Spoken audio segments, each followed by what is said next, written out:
बिस्मिल्लाहिर्रहमानिर्रहीम। अस्सलामुअलैकुम रहमतुल्लाहि व बरकातुहू। लाखों करोड़ों दरूद व सलाम नबी करीम सल्लल्लाहु अलैहि वसल्लम पर और आपकी आल पर।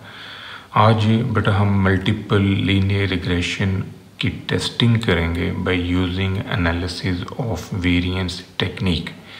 सबसे पहले हम इस टॉपिक का टेस्टिंग प्रोसीजर डिस्कस करते हैं, उसके बाद फिर इससे रिलेटेड एक न्यूमेरिकल सॉल्व करेंगे।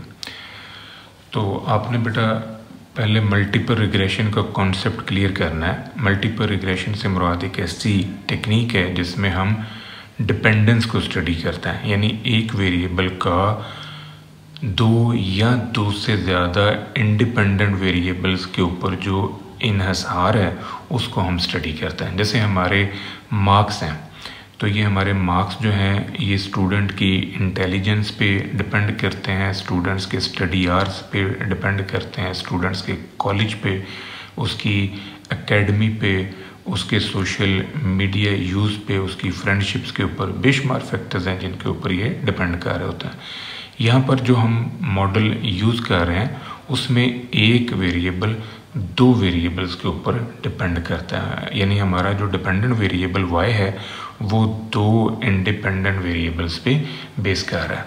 तो इस मुनासिबत से जो हमारा नल हाइपोथेसिस है उसमें दो रिग्रेशन कोफिशिएंट्स हैं और दोनों को हम एज्यूम करते हैं कि ये इक्वल हैं।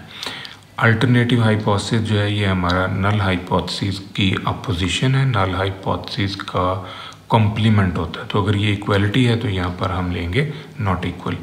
Level of significance her question में हमें दिया जाएगा। अगर किसी क्वेश्चन में अल्फ़ा की वैल्यू नहीं दी जाती तो फिर हम 5% यूज़ करेंगे। टेस्ट स्टैटिस्टिक हमारा एफ टेस्ट है जो रेशियो है between regression variance and error variance.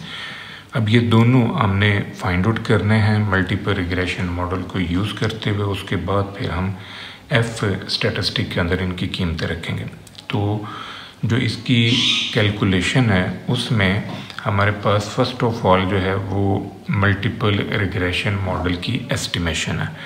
यहाँ पर ये जो B1 और B2 है ये दोनों स्लोप हैं, रिग्रेशन कोफिशिएंट्स हैं जो हम इन दो फार्मूलाई से निकालेंगे।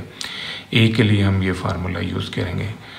यहाँ पर बेटा आपने जहन में रखना है कि इन दोनों फार्मूलाई के अंदर जो वेरिएबल्स इस्तेमाल हुए हुए हैं वो डेविएटेड फॉर्म के हैं, यानी स्मॉल लेटर्स में है। इट मीन्स कि ये डेविएट हुए हैं। तो ये वाले जो हैं ये कैपिटल हैं। तो आपने जो टोटल सम ऑफ स्क्वायर है उसके लिए ये फार्मूला यूज़ करना है, sum of square for regression के लिए ये वाला फार्मूला, और sum of square for error के लिए ये वाला फार्मूला यूज़ करना है। उसके बाद हम आते हैं अनोवा टेबल के अंदर। अनोवा टेबल में हमारे पास टोटल 5 कॉलम्स में इंफॉर्मेशन पड़ी हुई है। First of all source of variation है, sum of square for regression, sum of square for error and total sum of square. Degree of freedom में P-1, N-P and N-1। P जो है यहाँ पर नंबर ऑफ रिग्रेसर्स हैं या number of parameters हैं। सम of square में ये तीनों सम ऑफ स्क्वायर्स जो हैं ये हम यहाँ पर निकाल चुके हैं। इनके जो न्यूमेरिकल आंसर्स होंगे वो हम यहाँ पर रख लेंगे। इसके बाद हमने आना है सम ऑफ स्क्वायर्स में। तो इस सम ऑफ स्क्वायर को इस डिग्री ऑफ फ्रीडम पे जब डिवाइड करेंगे तो फिर हमारे पास ये मीन स्क्वायर का कॉलम खुल जाएगा। इसी तरह इस सम ऑफ स्क्वायर को आपने इस डिग्री ऑफ फ्रीडम पे डिवाइड करना, तो ये हमारे पास एरर का मीन स्क्वायर आ जाएगा। देन हमने एफ रेशियो में आना, इन दोनों के न्यूमेरिकल आंसर्स को यहाँ पर रखेंगे। चौथा स्टेप जो है वो हमारा क्रिटिकल रीजन का है। क्रिटिकल रीजन में हम लोगों ने चूँकि एफ टेस्ट यूज़ किया हुआ है और एफ डिस्ट्रीब्यूशन जो है ये पॉजिटिव सिक्यूड है, तो इस वजह से जो हमारा क्रिटिकल रीजन है वो एक साइड पर फॉल करेगा, यानी राइट टेल डिस्ट्रीब्यूशन है एफ डिस्ट्रीब्यूशन, तो राइट साइड के ऊपर हमारा क्रिटिकल रीजन आएगा। अगर ये कैलकुलेटेड वैल्यू जो हमने इस फार्मूले से निकाली है अगर ये इस टेबल की वैल्यू से बड़ी होगी तो हमारा कैलकुलेटेड आंसर जो है ये CR में गिरेगा। CR में आने की वजह से हम अपने नल हाइपोथेसिस को रिजेक्ट कर देंगे और अगर ये कैलकुलेटेड आंसर हमारा AR में आता है तो फिर हम अपने नल हाइपोथेसिस को रिजेक्ट नहीं करेंगे बल्कि उसे एक्सेप्ट कर लें। अब बेटा हम इससे रिलेटेड एक न्यूमेरिकल जो है वो सॉल्व करते हैं।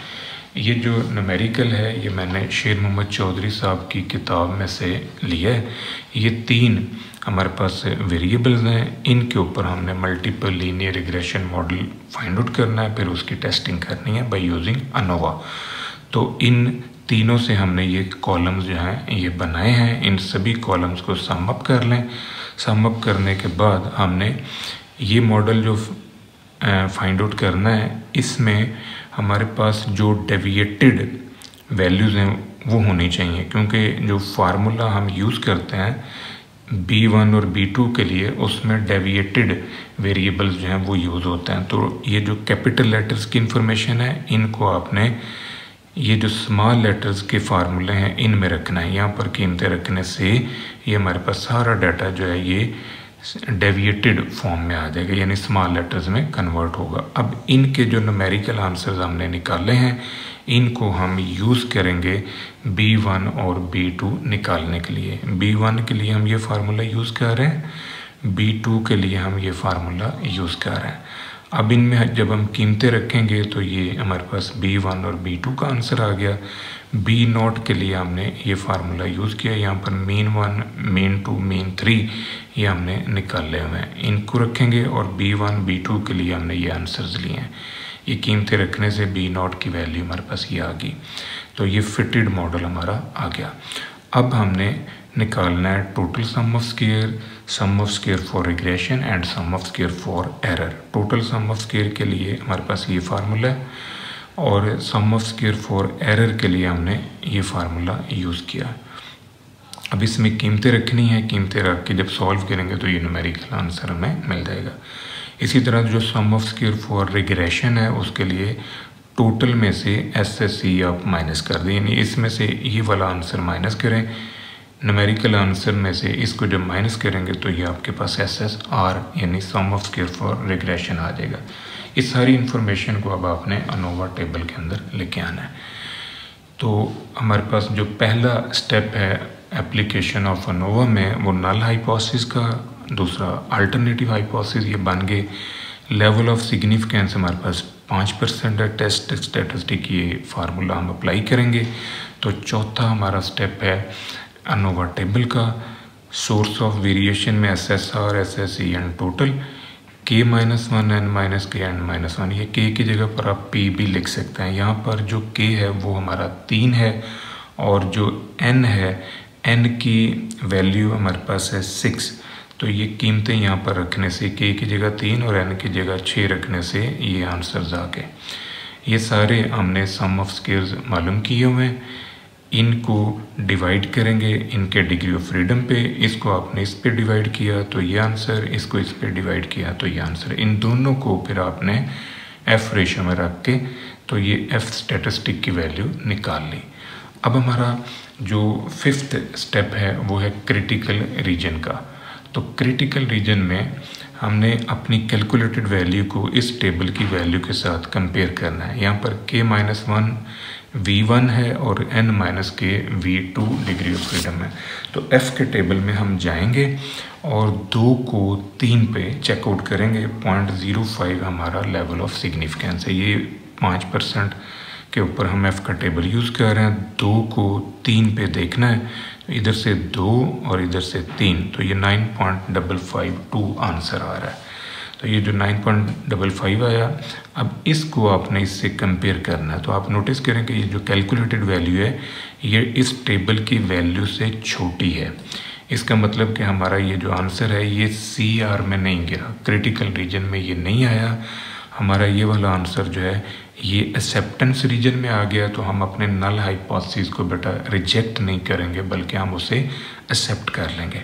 तो रिज़ल्ट अब हमने लिखना है कि चूँकि हमारी जो कैलकुलेटेड वैल्यू है ये लाई करती है AR में या एक्सेप्टेंस रीजन के अंदर, so we do not reject H0 at alpha 5%। यहाँ पर बेटा आपने ये चीज़ ज़हन नशीन रखनी है कि जब भी आप फाइनल रिज़ल्ट लिखें तो आपने साथ में अल्फ़ा की वैल्यू ज़रूर मेंशन करनी है। ये इस वजह से ज़रूरी है कि पूरी आपकी जो रिसर्च है, पूरा आपका जो टेस्टिंग प्रोसेस है, वो किस अल्फ़ा की वैल्यू के ऊपर चल रहा है। क्योंकि अगर आप इस अल्फ़ा की वैल्यू को चेंज कर दें तो हो सकता है कि आपका हाइपोथेसिस जो है वो रिज़ल्ट ना दे जो अल्फ़ा 5% ने दिया है। अब बेटा इससे रिलेटेड 2 क्वेश्चन मैंने आपको प्रैक्टिस के लिए ये दिए हैं। इन दोनों क्वेश्चन के ऊपर आपने यही टेक्निक जो है अप्लाई करते हुए मल्टीपल लीनियर रिग्रेशन मॉडल को चेक करना है। तो ये था बेटा आज का हमारा लेक्चर। दुआओं में याद रखिएगा। इंशाल्लाह अगली वीडियो के साथ फिर हाजिर होंगे। फ़ी अमान अल्लाह।